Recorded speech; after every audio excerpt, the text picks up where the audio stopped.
brought you the news. Printed the info, we gave you the clues. Owners' profits were always sky high.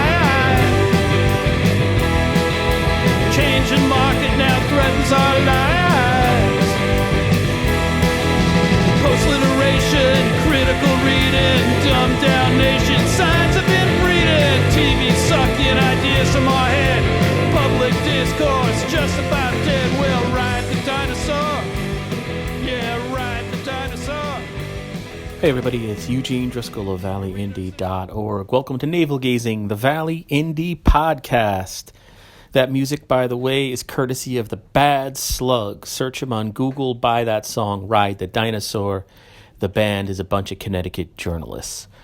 Guest this week is Sharon Closius of the Valley Community Foundation, and we're talking about Valley Gives Back. That's an initiative of the Valley Community Foundation, and it's the entity or organization or website that sponsors this here podcast. Just full disclosure, this episode isn't part of that sponsorship agreement. I think it's newsworthy to have the VCF on and talk about how they're trying to help nonprofits, or they're trying to help nonprofits by getting you to help nonprofits through Valley Gives Back and valleygivesback.org. So without further ado, here is my interview with Sharon Closius, and thanks always for, that doesn't make any sense, huh? Thanks as always for listening. Here we go. Hey, Sharon, welcome back to Navel Gazing, the Valley Indie Podcast. I think you've been on our probably 6 times before, something like that? I think I have, and every time you say navel gazing, it just gives me a little bit of a chuckle. Right? Hey, yeah, I don't know if I would have stuck with that name, but yeah, it's the name of the podcast, so I'm sticking with it. So you're here to talk about Valley Gives Back, an initiative of the Valley Community Foundation. But before we get to that, I just wanted to ask, like I always do, because I don't know, maybe there's new people listening to the podcast. What's the mission of the Valley Community Foundation, and what's your role there? Well, I'm the president of the Community Foundation, and our mission is to build philanthropy in the Valley to serve the Valley community. So we build philanthropy within our organization by having people set up philanthropic funds, and then we also assist our nonprofits in helping them to build assets for their use as well. And then if you could explain, I mean, I'm sure people have received the mailings, they've seen the billboards, they've heard the radio ads about Valley Gives Back and the website valleygivesback.org. So if you could explain to me, because everyone knows, I'm an ignoramus, but what is Valley Gives Back? Well, the Valley Gives Back, as you said, is an initiative of the Community Foundation, and our goal, as I just mentioned, is to help build philanthropy in the Valley. And so many of our nonprofits in the Valley are relatively small, and they need to be very careful of how they use their assets because they have their programs that they want to be presenting. So to do a campaign, in a sense, to help build, get bequests in, people giving from their estate when they pass away, to leave a gift in their will, takes some, communication to get out there to those donors to do that. And they're competing. We all compete against the schools, the universities, the colleges to try and send that message of, could you please remember me in your estate plan? So what we've done as a community foundation for the Valley region is we've set up that campaign and trying to send that message out in the case of billboards and magazine ads, newspaper ads, messages to help send that message of please think about giving back in your estate plan. And it's almost like the old stereotype there is that the only people that leave money to like a university in their will, it's big muckety mucks. But the point here is that the average person can help the average small nonprofit here in the Valley. Is that correct, Oh basically? my gosh, absolutely, absolutely. I mean, if somebody were to even leave a nonprofit as the beneficiary of their, say, checking account, I mean, there might be $5,000 left in their bank account or savings account or checking account, and that makes a big difference to our nonprofits. I mean, all these gifts make a big difference. They all add up. And when you think about what our nonprofits need to do today to try and raise money for their programs and their operations, they're just doing different events, and sometimes those gifts come in at $25, $50, $100. But when you are able to do it in an estate gift, sometimes it's then $1,000 or $5,000, and that's a huge difference for our nonprofits. And you had mentioned before, I mean, from what I have read, to raise money for a nonprofit, especially when we're talking smaller nonprofits that everyone has heard of and everyone knows about in the Valley, but it's not like they have a person or a department within these nonprofits whose job it is to work 24 hours on fundraising and development. It's really Right. someone might have 16 hats. And is that correct? Exactly. Or am I making a... Absolutely. Usually, many of our nonprofits, it's the executive director that ends up doing the majority of the development work. So trying to make sure that they get gifts in for their current operations is a lot of what their time they can do for development work. But to actually send that message out to get the message of, can you think about us in your estate planning? It's a total different message. It's a total different trying to relationship building. So it makes it a little bit difficult to try and wear those two hats along with just overseeing the entire operation. And like you said, boy, our colleges and universities, some of them have 100, 150 people in their development office alone. And it's just really hard to compete against those big guys. They're the ones that get hurt all the time. And I'm amazed just in terms of local nonprofits and executive directors, like you mentioned, how much work is done. I mean, you have an 8-hour workday, but then the nonprofit community in the Valley, they're everywhere. It's almost like they're 24 hours. There's always something going on. There's amazing support between the nonprofits. And I'm not sure if that goes recognized. Just the amazing amount of work that goes in and dedication of someone who heads up a nonprofit. That is a tough position to be in terms of being an executive director. Would you concur? Oh, absolutely. And not only that, so many of our nonprofits, especially when they're dealing with federal and state funding, they find themselves now getting up to Hartford on a pretty regular basis when it comes to budgeting because of, their grants. They're watching their grant dollars, start to go down from the state and federal funds. And they are up there doing, what they can to talk to the different legislators and make the case of why they need to keep this funding in place. And then one thing, the week of October 21st is National Estate Planning Awareness Week. Yes. Correct? So that is correct. I'm glad I got that out. Right. So is there a push happening? I mean, I assume there's something happening. What are you doing for it? It's a delicate push, and we appreciate you helping us get this word out. Because you know what? I would say about 50% of the people have wills. And they think it's going to cost so much money to go and set up a will or to do their estate plan. And actually, they can find there's many attorneys in the Valley or in the Greater Valley region that can help them do their will or check over their documents just to make sure that they have everything in order. And so we just want to be encouraging people to not just assume it's going to be too much money, and also not to just necessarily assume, but nah, I'll just give it to my kids. It'll just flow down through through the generations, because that's what many people do. They just let it go to the next generation, and that's wonderful. But it would be really nice if they could also think about the activity of our nonprofits, and there's so many people that benefit from Meals on Wheels, or the early childhood kids, or our public libraries.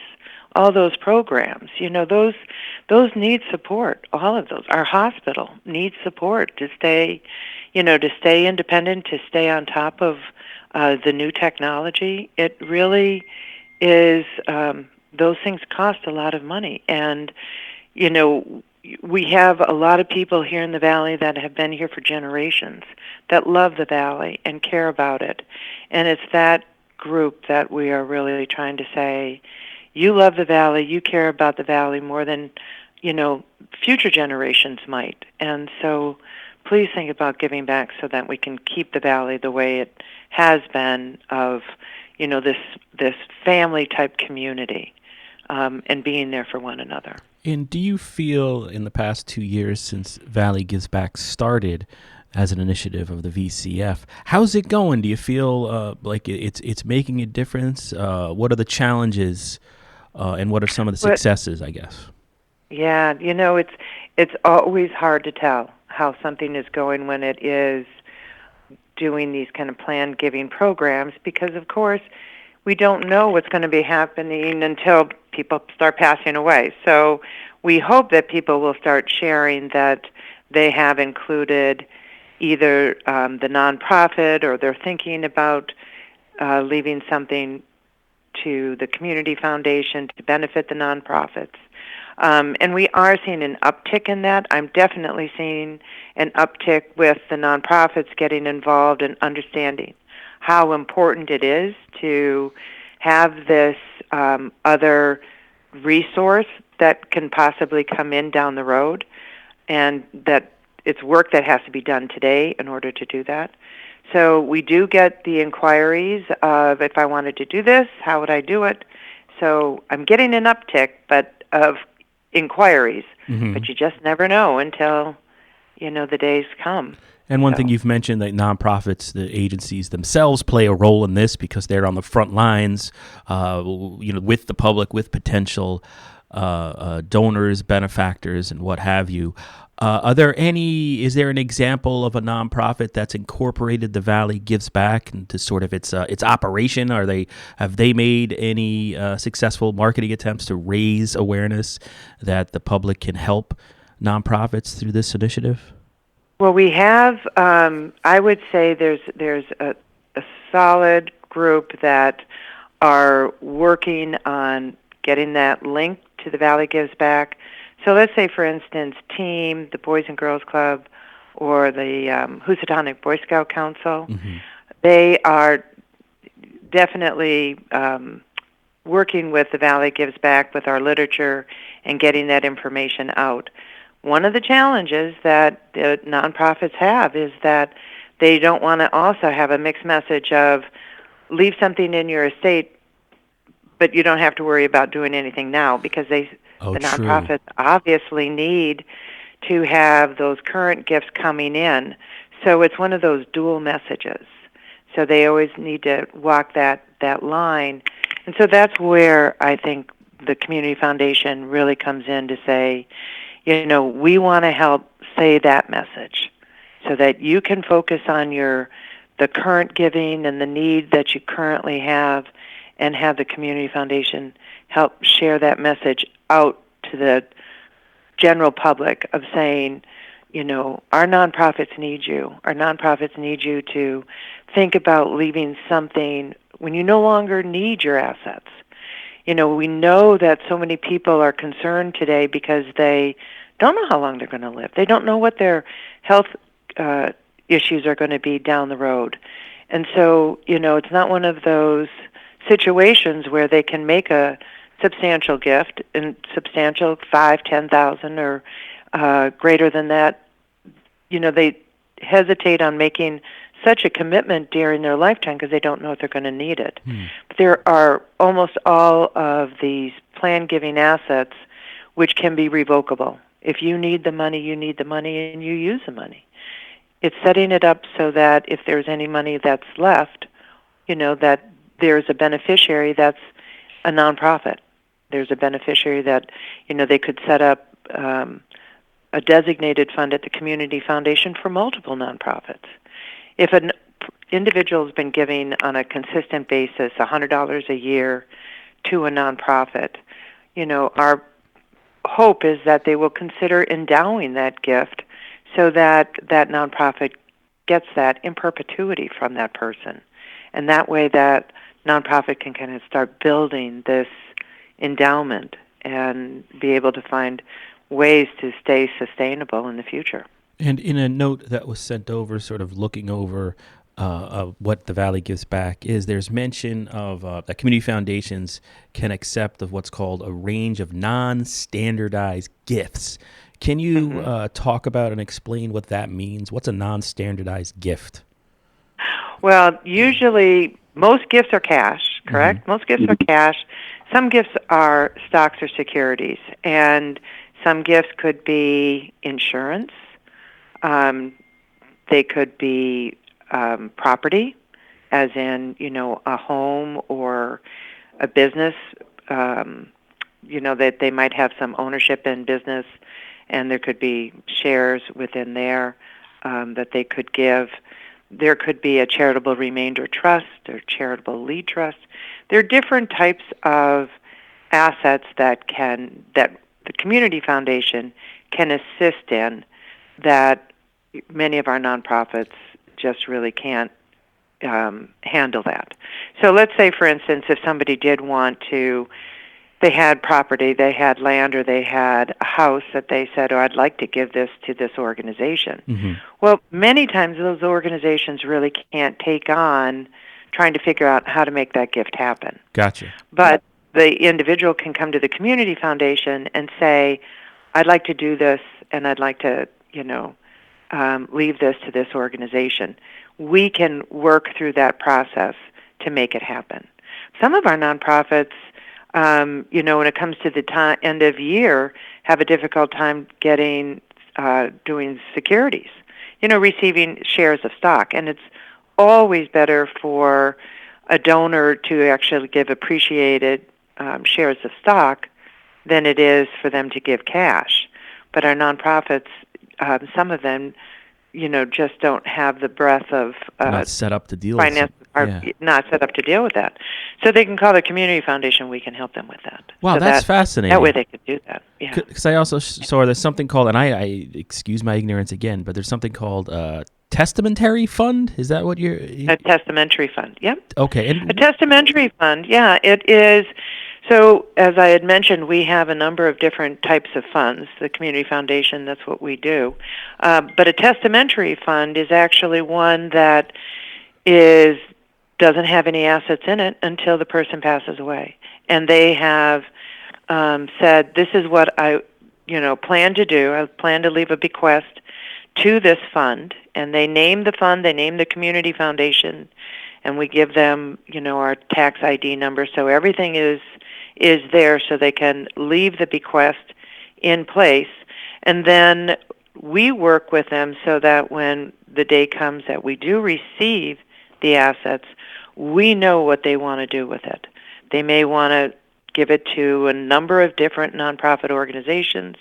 They may want to set up a scholarship. They may want to do a number of different things. So we work with them so that way it's an easy vehicle for them to do their charitable giving through their bequest, because they could actually name the fund as a beneficiary of their IRA. Maybe 50% beneficiary of their IRA. It comes over here, and then we have the instructions of what they want to do. And then at any time during their lifetime, they can change those instructions. Oh, I thought I was going to do this, now I really want to do this. And they can do the same when it comes to their will. They can name the fund in their will, and at any time they can change the directions here so they don't have to go back to an attorney to make changes for a charitable list that they want to do. So if I'm someone who's now hearing this for the first time, and now I've become familiar somewhat with Valley Gives Back and the website valleygivesback.org, maybe I don't have my will ready, I haven't talked to an attorney or something like that. What's the first step I can take? Do I call up the Valley Community Foundation, and how do I go about getting the ball rolling just to investigate this process? Well, I think I would be more than happy to sit down and talk with somebody to help figure out what the best road is, because you do want to bring in different advisors depending on what it is that you want to do. There are certain simple products that I can help with, and it doesn't need to go any further than that. But after talking with me, I could also say, no, you really do need to talk to your accountant or your attorney, and you'll need to get certain things set up in this way. If it is doing a beneficiary of their IRA, it's talking with the administrator for their IRA, or actually it could be just as simple as changing the beneficiary of it. So I'm more than happy to talk with people just to help them first get started on, okay, where do I go? What do I do?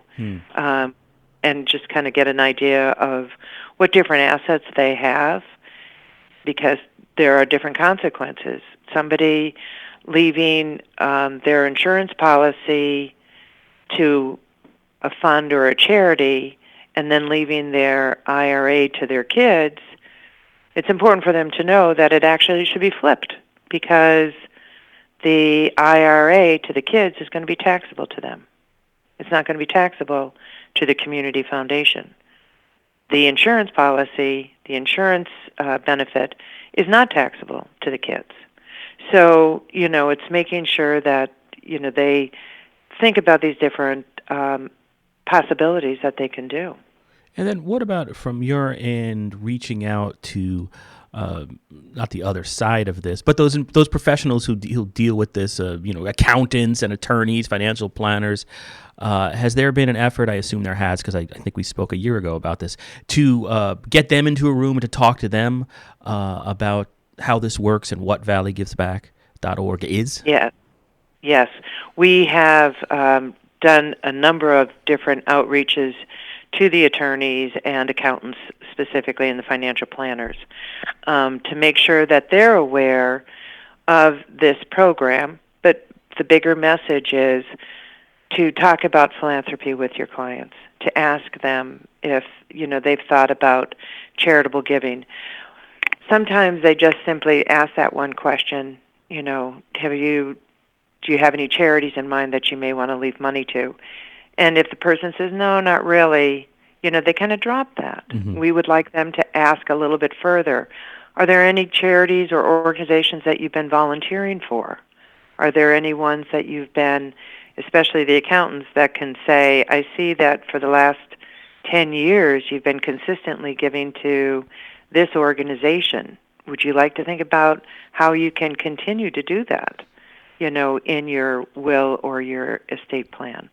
So it's encouraging them, the professional advisors, to have a little bit further conversation with their clients about charitable giving and what it means to the community.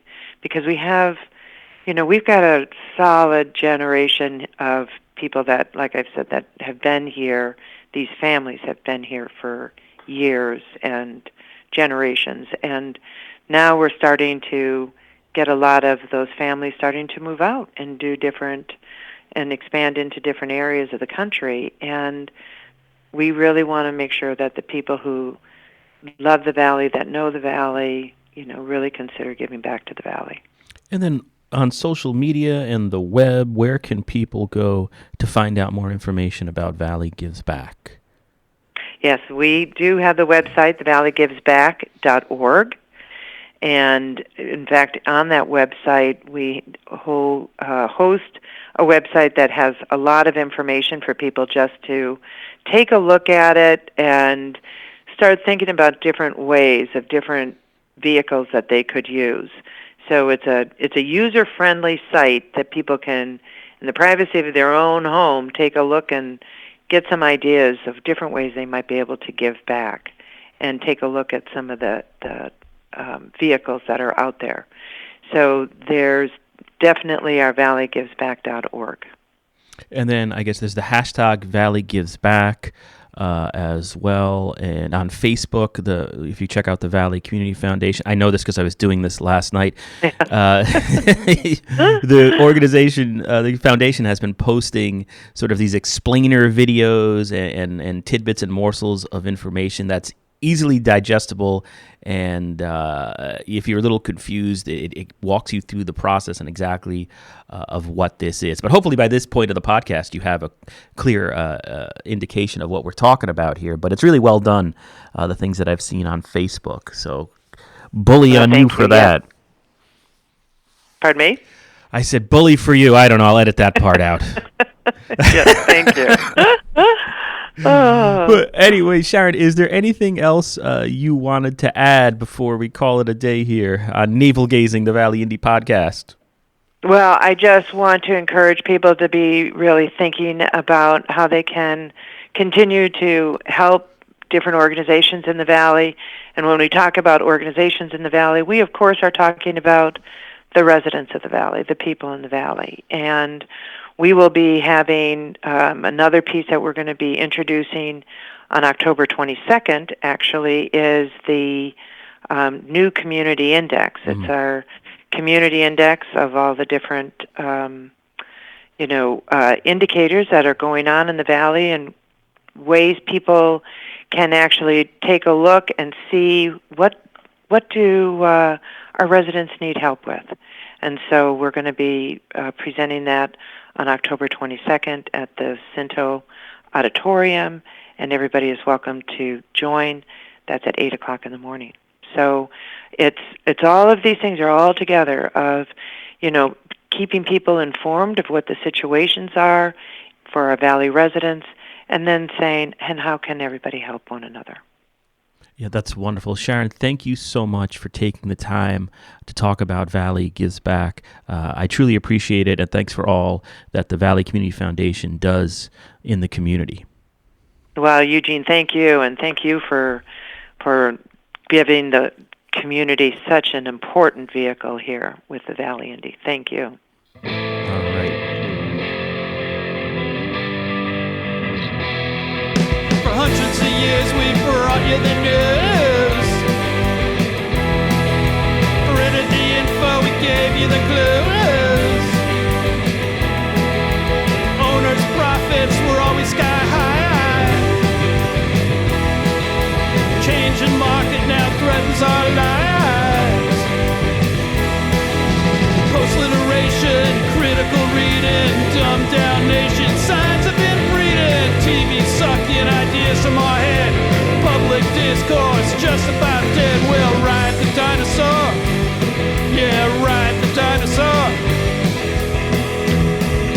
Our readers are in the opens each day. Online clickbait, a prurient way. It's free information here to stay. Not even hookers give it away. Advertising, metastasizing, newsroom shrinking, constant attrition. We'll ride the dinosaur. We'll ride the dinosaur.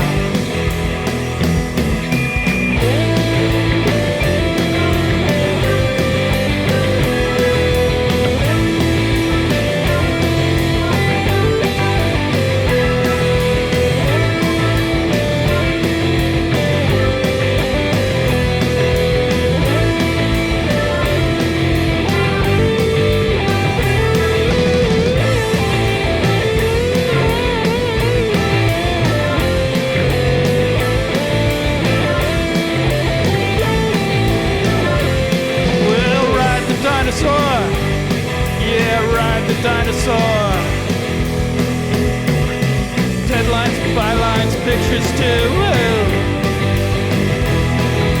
An editorial comment for a buck or two. Fire down the block, the murder next door. And now we wonder what it's all for.